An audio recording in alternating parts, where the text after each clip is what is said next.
ಅಲ್ಲಿ ದಾಖಲೆ ಮಾಡಿದಂಥ ಅತ್ಯಂತ ದಾಖಲೆ ಮಹಾನಾಯಕ ಅಂತ ಅಂದ್ರೆ ಮುತ್ಸದ್ದಿ ನಾಯಕ ಅಂದ್ರೆ ಬಾಪೂಜಿ ಜಗಜೀವನ್ ರಾಮ್ ಅವರು ಏಕೈಕ ನಾಯಕ. ಬಾಪೂಜಿರವರ ಹೋರಾಟ ರಾಜಕೀಯ ಹೋರಾಟ ಮತ್ತು ಸಾಮಾಜಿಕ ಹೋರಾಟ, ಸಾಮಾಜಿಕ ನ್ಯಾಯದ ಹೋರಾಟ ಎಷ್ಟು ತೀವ್ರತರವಾಗಿತ್ತು ಅಂತಂದ್ರೆ ಅವರ ಇತಿಹಾಸವನ್ನ ಓದಿ ನಾವು ತಿಳ್ಕೋಬೇಕಾಗಿದೆ.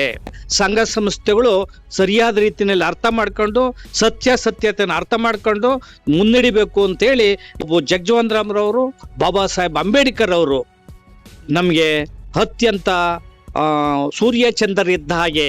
ಅತ್ಯಂತ ಮುಖ್ಯವಾಗಿ ಏಪ್ರಿಲ್ 14ನೇ ತಾರೀಕು, ಇದೇ ತಿಂಗಳು ಏಪ್ರಿಲ್ 14ನೇ ತಾರೀಕು ಬಾಬಾ ಸಾಹೇಬ್ ಅಂಬೇಡ್ಕರ್ ಅವರು, ಭಾರತ ರತ್ನ ಬಾಬಾ ಸಾಹೇಬ್ ಅಂಬೇಡ್ಕರ್ ಅವರು ಜನ್ಮ ತಾಳದಂಥ ದಿನ. ನಾವು ಲಿಡ್ಕರ್ ಭವನದಲ್ಲಿ ಬೆಳಿಗ್ಗೆ 10:30ಕ್ಕೆ ಒಂದು ರಾಜ್ಯ ಮಟ್ಟದ ಒಂದು ಸಮಾವೇಶವನ್ನಾಗಿ ಮಾಡ್ತಾ ಇದ್ದೇವೆ.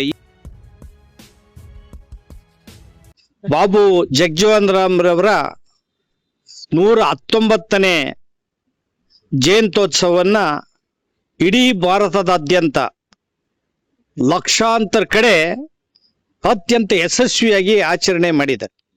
ನಾವು ಕೂಡ Republican party of India B ನಮ್ಮ ಕಚೇರಿಯಲ್ಲಿ ಬಾಬು ಜಗಜೀವನ್ ರವರ ಜಯಂತ್ಯೋತ್ಸವವನ್ನ ಆಚರಣೆ ಮಾಡಿದ್ದೇವೆ. ಒಬ್ಬ ಮರೆಮಾಚಲ್ಪಟ್ಟ ಮಹಾನಾಯಕನ ಇತಿಹಾಸವನ್ನ ನಾವು ಇವತ್ತು ಅರ್ಥೈಸಬೇಕಾಗಿದೆ ಮತ್ತು ತಿಳ್ಕಬೇಕಾಗಿದೆ. ಐತಿಹಾಸಿಕ ಅಜ್ಞಾನಿಗಳು ಬಾಪೂಜಿರವರನ್ನ, ಅವರ ಜೀವನ ಮತ್ತು ಚರಿತ್ರೆಯನ್ನ ತಪ್ಪಾಗಿ ಬಿಂಬಿಸ್ತಾ ಇದ್ದಾರೆ. ಇದರಿಂದ ಎಚ್ಚರ ಇರಬೇಕು ಈ ಬಹುಜನ ಸಮಾಜ ಅನ್ನೋ ಮಾತನ್ನ ಇವತ್ತು ಈ ಸಂದರ್ಭದಲ್ಲಿ ಜ್ಞಾಪಿಸ್ತಾ ಇದ್ದೇನೆ. 1936ರಿಂದ 1986ರವರೆಗೆ ಸುಮಾರು 5 ದಶಕಗಳ ಕಾಲ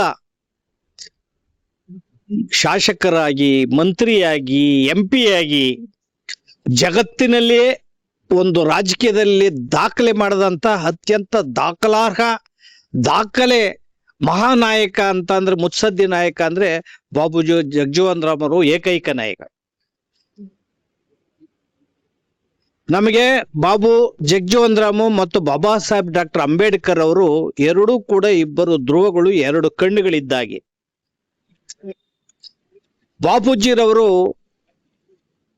ಸಚಿವರಾಗಿ, ಶಾಸಕರಾಗಿ, ಪ್ರಜಾಪ್ರಭುತ್ವದ ಆತ್ಮಕವಾಗಿ ಸದನದ ಒಳಗೆ ಈ ಸಮಾಜಕ್ಕೆ ಹೋರಾಟವನ್ನ ಮಾಡಿದ್ರೆ ಬಾಬಾ ಸಾಹೇಬ್ ಅಂಬೇಡ್ಕರ್ ಅವರು ಒಳಗೂ ಹೊರಗೂ 2 ಕಡೆ ಹೋರಾಟವನ್ನ ಮಾಡಿದ್ದಾರೆ. ಇಬ್ಬರ ಗುರಿ ಕೂಡ ಒಂದೇ, ದಾರಿ ಬೇರೆ ಬೇರೆ ಆದ್ರೂ ಕೂಡ ಇಬ್ಬರ ಉದ್ದೇಶಗಳು ಒಂದೇ. ಬಾಪೂಜಿರವರು ಬಿಹಾರದ ಒಂದು ಕುಗ್ರಾಮದಲ್ಲಿ ಹುಟ್ಟಿ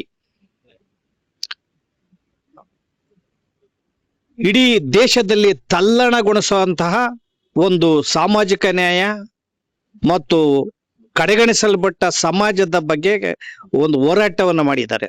ಅನೇಕ ಹೋರಾಟಗಳನ್ನ ಮಾಡಿದ್ದಾರೆ ಅವರು ಕೂಡ.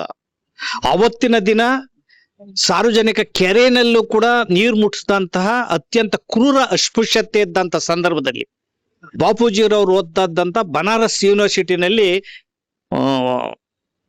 ಅಸ್ಪೃಶ್ಯರಿಗೆ ಪ್ರತ್ಯೇಕ ಕುಡಿಯುವ ಮಡಿಕೆಯನ್ನು ಇಟ್ಟಿರ್ತಾರೆ. ಆ ಮಡಿಕೆಯನ್ನು ಕೂಡ ಒಡೆದಂತ ಸಂದರ್ಭ ಇದೆಯಲ್ಲ, ಅದು ಅವರ ಅಸ್ಪೃಶ್ಯತೆ ವಿರುದ್ಧ ಇದ್ದಂತ ಕಿಡಿ.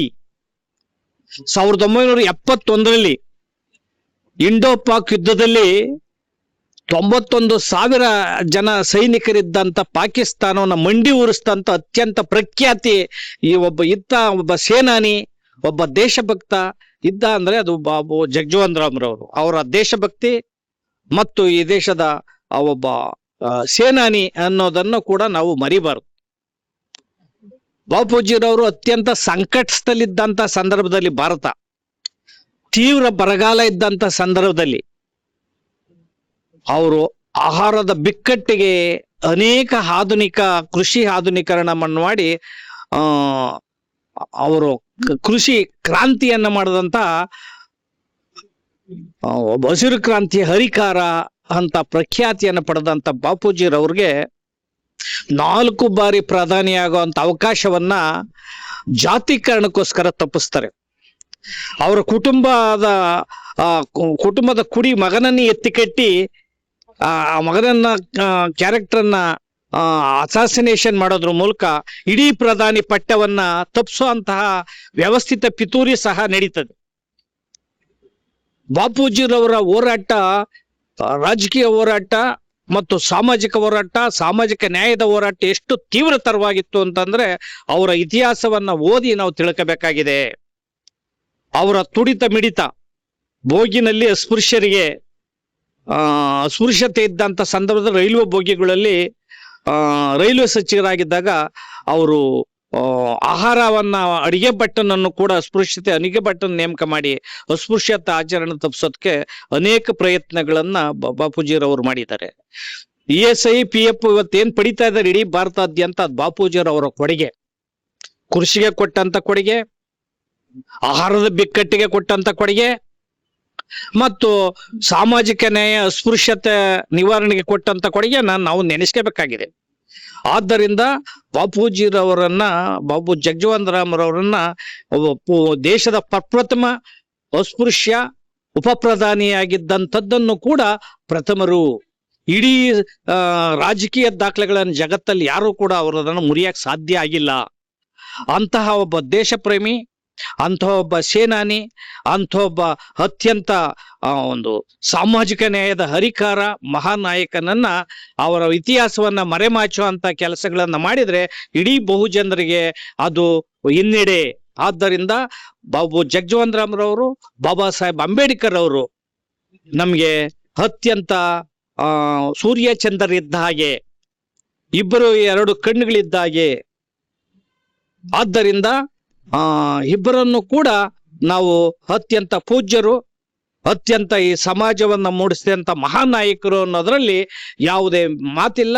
ಆದ್ದರಿಂದ ಅವರ ತತ್ವ ಸಿದ್ಧಾಂತಗಳನ್ನ, ಅವರು ದಾರಿ ದಿಕ್ಕುಗಳನ್ನು ನೆನೆದು ನಾವು ನಡಿಬೇಕಾಗಿದೆ.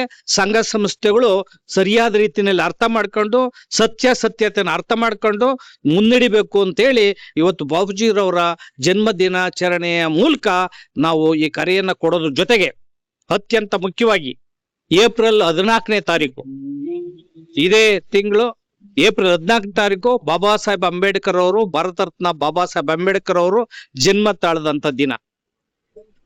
ಆ ದಿನ ನಾವು ದಲಿತ, ಹಿಂದುಳಿದ, ಅಲ್ಪಸಂಖ್ಯಾತರ ಐಕ್ಯತಾ ದಿನಾಚರಣೆಯನ್ನ ನಾವು ಲಿಡ್ಕರ್ ಭವನದಲ್ಲಿ ಬೆಳಿಗ್ಗೆ 10:30ಕ್ಕೆ ಒಂದು ರಾಜ್ಯ ಮಟ್ಟದ ಒಂದು ಸಮಾವೇಶವನ್ನಾಗಿ ಮಾಡ್ತಾ ಇದ್ದೇವೆ. ಈ ಸಂದರ್ಭದಲ್ಲಿ ಏನು ಜಾತಿಗಳಲ್ಲಿ ಬಂದಂತಹ ಒಂದು ವ್ಯತ್ಯಾಸಗಳು, ಜಾತಿಗಳಲ್ಲಿ ತೋರಿದಂತ ಒಂದು ಕಲಹವನ್ನ ನಿವಾರಣೆಗೋಸ್ಕರ ನಾವು ಪರಿಶಿಷ್ಟ ಜಾತಿ, SC ST OBC ಅಂದ್ರೆ ದಲಿತರು, ಹಿಂದುಳಿದವರು, ಅಲ್ಪಸಂಖ್ಯಾತರು ಎಲ್ಲ ಬಹುಜನರನ್ನ ಒಟ್ಟಿಗೆ ಸೇರಿಸಿ ಒಂದು ಸಮಷ್ಟಿಯಾಗಿ ಒಟ್ಟಿಗೆ ಸೇರಿಸಿದಂತ ಬಾಪೂಜಿರವರು, ಬಾಬಾ ಸಾಹೇಬ್ ಅಂಬೇಡ್ಕರ್ ಅವರ ದಿನಾಚರಣೆಯನ್ನ ಒಟ್ಟಿಗೆ ಆಚರಿಸೋದ್ರ ಮೂಲಕ ನಾವು ಈ ಸಮಾಜವನ್ನು ಆಳುವವರ್ಗಾಗ್ಬೇಕು. ನಾಯಕರಿಲ್ಲದ ಸಮಾಜ ಅನಾಥ,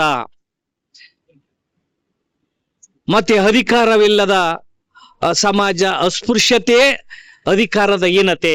ಆ ಕಾರಣಕ್ಕೋಸ್ಕರ ನಾವು ಒಟ್ಟಾಗಬೇಕಾಗಿದೆ. ದಲಿತರು, ಹಿಂದುಳಿದವರು, ಅಲ್ಪಸಂಖ್ಯಾತರು ಭಾರತದಲ್ಲಿ 85% ಜನ ಈ ದೇಶವನ್ನ ಆಳಬೇಕು. ಆ ಮೂಲಕ ಈ ದೇಶ ವಿಮೋಚನೆ ಆಗಬೇಕು. ಈ ದೇಶವನ್ನ ಆಳೋದನ್ನ ನೋಡ್ಬೇಕು ಅಂತ ಬಾಬಾ ಸಾಹೇಬ್ರ ಕನಸಾಗಿತ್ತು. ಆ ಕನಸು ಇವತ್ತು ಸಾಕಾರಗೊಳಿಸ್ಬೇಕಾದ್ರೆ ನಾವೆಲ್ಲನೂ ಕೂಡ ಐಕ್ಯತೆಯಿಂದ ಸಮಷ್ಟಿಯಾಗಿ ಒಂದಾಗೋದಕ್ಕೋಸ್ಕರ ನಾವು ಒಂದು ಜಾಗೃತಿಯನ್ನಾಗಿ ಮತ್ತು ಸಮಾಜದ ಸಮಷ್ಟಿಯನ್ನಾಗಿ ಐಕ್ಯತಾ ಸಮಾವೇಶವನ್ನ ಏಪ್ರಿಲ್ 14ನೇ ತಾರೀಕು 11 ಗಂಟೆಗೆ ಬೆಂಗಳೂರಿನ ಲಿಡ್ಕರ್ ಭವನದಲ್ಲಿ ನಾವು ಕಾರ್ಯಕ್ರಮವನ್ನ, ಈ ಇಬ್ಬರ ಮಹಾನಾಯಕರ ಜಯಂತ್ಯೋತ್ಸವನ ಆಚರಿಸಲಿದ್ದೇವೆ. ಎಲ್ಲ ಸಮಸ್ತ ಸಂಘ ಸಂಸ್ಥೆಗಳು, ಸಾಮಾನ್ಯ ಮನಸ್ಕರು ಕೂಡ ಭಾಗವಹಿಸಬೇಕು ಅಂತ ಈ ಮೂಲಕ ನಾನು ಮನವಿಯನ್ನ ಮಾಡ್ಕೊತೀನಿ.